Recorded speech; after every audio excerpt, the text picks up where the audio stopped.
नमस्कार दोस्तों, आपका स्वागत है आरजे न्यूज चैनल पे। जहां हर खबर होती है सबसे तेज, सबसे पहले और सबसे सटीक। देश हो या दुनिया, राजनीति, मौसम, युद्ध, खेल और बड़ी अपडेट, हर बड़ी खबर पर रहेगी हमारी पहली नजर। तो जुड़े रहिए आरजे न्यूज चैनल पर। अगर आने वाले कुछ सालों में दुनिया दो बड़े गुटों में बंट जाए, अगर तेल, टेक्नोलॉजी और व्यापार को हथियार की तरह इस्तेमाल किया जाने लगे, और अगर अमेरिका, चीन, रूस और भारत के बीच चल रही खींचतान आपकी जेब, नौकरी और भविष्य को सीधे प्रभावित करने लगे, तो समझ लीजिए कि दुनिया एक नए पावर गेम में प्रवेश कर चुकी है। इस समय पूरी दुनिया में सिर्फ युद्ध नहीं चल रहे, बल्कि आर्थिक दबाव, टेक्नोलॉजी कंट्रोल, सैन्य गठबंधन और ग्लोबल प्रभुत्व की लड़ाई भी तेज हो चुकी है। अमेरिका अपनी सुपर पावर स्थिति बचाना चाहता है। चीन दुनिया की सबसे बड़ी आर्थिक ताकत बनने की दिशा में तेजी से आगे बढ़ रहा है। रूस पश्चिमी देशों को खुली चुनौती दे रहा है। और भारत अब सिर्फ देखने वाला देश नहीं रहा। भारत भी इस बदलती दुनिया में अपनी रणनीति के साथ आगे बढ़ रहा है। पिछले कुछ वर्षों में दुनिया का माहौल तेजी से बदला है। पहले देशों के बीच व्यापार और निवेश सबसे बड़ी प्राथमिकता हुआ करते थे। बड़ी कंपनियां दुनिया भर में फैक्ट्रियां लगा रही थीं। ग्लोबल सप्लाई चेन मजबूत हो रही थी। लेकिन अब हालात पूरी तरह बदलते दिखाई दे रहे हैं। रूस यूक्रेन युद्ध ने पूरी दुनिया को झटका दिया। ऊर्जा संकट बढ़ा। यूरोप में गैस और बिजली की कीमतें बढ़ गईं। तेल बाजार में अस्थिरता बढ़ी। और इसके साथ ही दुनिया को यह एहसास हुआ कि अगर बड़े देशों के बीच तनाव बढ़ता है तो उसका असर सिर्फ सीमाओं तक सीमित नहीं रहता। दूसरी तरफ अमेरिका और चीन के बीच टकराव लगातार तेज हो रहा है। यह सिर्फ व्यापार का विवाद नहीं है, यह टेक्नोलॉजी, अर्थव्यवस्था और वैश्विक नियंत्रण की लड़ाई बन चुका है। चीन पिछले 2 दशकों में दुनिया की सबसे बड़ी मैन्युफैक्चरिंग ताकत बनकर उभरा है। Mobile phone, electronics machinery, battery, solar उपकरण, दुनिया का बहुत बड़ा उत्पादन चीन से जुड़ा हुआ है। दुनिया की बड़ी कंपनियां लंबे समय तक चीन पर निर्भर रहीं। लेकिन अब अमेरिका को डर है कि अगर चीन की ताकत इसी तरह बढ़ती रही तो आने वाले समय में वैश्विक नेतृत्व बदल सकता है। इसी वजह से अमेरिका ने कई मोर्चों पर चीन को रोकने की रणनीति शुरू की। चिप टेक्नोलॉजी पर प्रतिबंध लगाए गए। एडवांस सेमीकंडक्टर एक्सपोर्ट पर नियंत्रण बढ़ाया गया। टेक कंपनियों पर निगरानी बढ़ी। और एशिया में नए सैन्य सहयोग मजबूत किए गए। अमेरिका यह समझ चुका है कि आने वाले समय में युद्ध सिर्फ हथियारों से नहीं लड़े जाएंगे। आई चिप्स, डेटा, साइबर नेटवर्क और सप्लाई चेन, यही भविष्य की असली ताकत बनने वाले हैं। यही कारण है कि टेक्नोलॉजी सेक्टर अब राष्ट्रीय सुरक्षा का हिस्सा बन चुका है। अब सवाल यह है कि रूस इस पूरे खेल में कहां खड़ा है। रूस और पश्चिमी देशों के बीच टकराव लगातार बढ़ता गया। यूक्रेन युद्ध के बाद अमेरिका और यूरोप ने रूस पर कई आर्थिक प्रतिबंध लगाए। लेकिन इसके बावजूद रूस पूरी तरह अलग थलग नहीं पड़ा। रूस ने एशियाई देशों के साथ व्यापार बढ़ाया, ऊर्जा निर्यात के नए रास्ते खोजे और सबसे अहम बात, रूस और चीन पहले से ज्यादा करीब दिखाई देने लगे।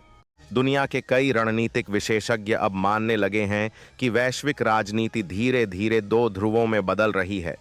एक तरफ अमेरिका और उसके सहयोगी देश, दूसरी तरफ चीन और रूस। इसी वजह से कोल्ड वॉर 2 शब्द तेजी से चर्चा में आया है। हालांकि यह पुरानी कोल्ड वॉर जैसा पूरी तरह नहीं है, लेकिन तनाव का स्तर लगातार बढ़ रहा है। पहले दुनिया में व्यापार को सबसे बड़ी प्राथमिकता माना जाता था। अब राष्ट्रीय सुरक्षा व्यापार से ऊपर रखी जा रही है। पहले कंपनियां सस्ती मैन्युफैक्चरिंग देखती थीं। अब देश यह भी देख रहे हैं कि सप्लाई चेन सुरक्षित है या नहीं। कोरोना महामारी के बाद कई देशों को यह महसूस हुआ कि किसी एक देश पर अत्यधिक निर्भरता खतरनाक हो सकती है। इसीलिए अब चाइना प्लस 1 रणनीति तेजी से आगे बढ़ रही है। इस रणनीति का मतलब है कि बड़ी कंपनियां चीन के अलावा दूसरे देशों में भी निवेश बढ़ाएं, ताकि भविष्य में जोखिम कम हो सके। और यहीं से भारत की भूमिका तेजी से महत्वपूर्ण होती जा रही है। भारत इस समय दुनिया की सबसे तेजी से बढ़ती बड़ी अर्थव्यवस्थाओं में शामिल है। भारत के पास विशाल बाजार है, युवा जनसंख्या है, डिजिटल नेटवर्क तेजी से बढ़ रहा है और सरकार लगातार मैन्युफैक्चरिंग और इंफ्रास्ट्रक्चर पर फोकस कर रही है। मोबाइल निर्माण के क्षेत्र में भारत तेजी से आगे बढ़ा है। डिजिटल पेमेंट सिस्टम ने दुनिया का ध्यान खींचा है। सेमीकंडक्टर सेक्टर में भी नए निवेश आकर्षित करने की कोशिश हो रही है। लेकिन भारत के सामने चुनौती भी बहुत बड़ी है। चीन कई दशकों से मैन्युफैक्चरिंग नेटवर्क तैयार कर चुका है। उसके पास विशाल फैक्ट्री सिस्टम है, तेज लॉजिस्टिक्स नेटवर्क है और वैश्विक सप्लाई चेन पर मजबूत पकड़ है। भारत अभी उस स्तर तक नहीं पहुंचा है, लेकिन भारत तेजी से अपनी क्षमता बढ़ाने की दिशा में काम कर रहा है। यही वजह है कि आने वाले वर्षों में भारत और चीन के बीच प्रतिस्पर्धा और तेज हो सकती है। अब ध्यान देने वाली बात यह भी है कि भारत किसी एक गुट में पूरी तरह शामिल नहीं दिखाई देता। भारत अमेरिका के साथ रक्षा सहयोग बढ़ा रहा है, क्वाड जैसे समूहों में सक्रिय भूमिका निभा रहा है, लेकिन दूसरी तरफ भारत रूस से तेल खरीदना भी जारी रखे हुए है। भारत की यह रणनीति दुनिया को साफ संदेश देती है कि भारत अपने राष्ट्रीय हितों के आधार पर फैसले लेना चाहता है। इसी वजह से कई अंतर्राष्ट्रीय विश्लेषक भारत को बैलेंसिंग पावर कह रहे हैं। भारत की विदेश नीति अब सिर्फ क्षेत्रीय स्तर तक सीमित नहीं रही। भारत वैश्विक मंचों पर अपनी भूमिका मजबूत करने की कोशिश कर रहा है, लेकिन इस पूरे पावर गेम का असर आम लोगों पर भी पड़ सकता है। अगर वैश्विक तनाव बढ़ता है तो सबसे पहले असर ऊर्जा बाजार पर दिखाई देता है। तेल महंगा होता है, ट्रांसपोर्ट महंगा होता है और फिर महंगाई धीरे धीरे हर सेक्टर में फैलने लगती है। पेट्रोल और डीजल की कीमतें बढ़ने का असर सिर्फ गाड़ियों तक सीमित नहीं रहता। खाने पीने का सामान, ट्रांसपोर्ट, उद्योग और घरेलू बजट तक प्रभावित हो सकते हैं। दुनिया के कई देश अब इसी खतरे को लेकर चिंतित हैं। इसके साथ ही रक्षा खर्च भी तेजी से बढ़ रहा है। कई देश अपनी सेनाओं को आधुनिक बना रहे हैं। नई मिसाइल तकनीक, ड्रोन, एआई आधारित सुरक्षा सिस्टम, युद्ध क्षमता पर भारी निवेश हो रहा है। यानी आने वाले समय में दुनिया का संघर्ष सिर्फ जमीन पर नहीं बल्कि टेक्नोलॉजी और डेटा के स्तर पर भी दिखाई दे सकता है। और सबसे बड़ा सवाल अब यही है, क्या दुनिया धीरे धीरे स्थायी तनाव की तरफ बढ़ रही है?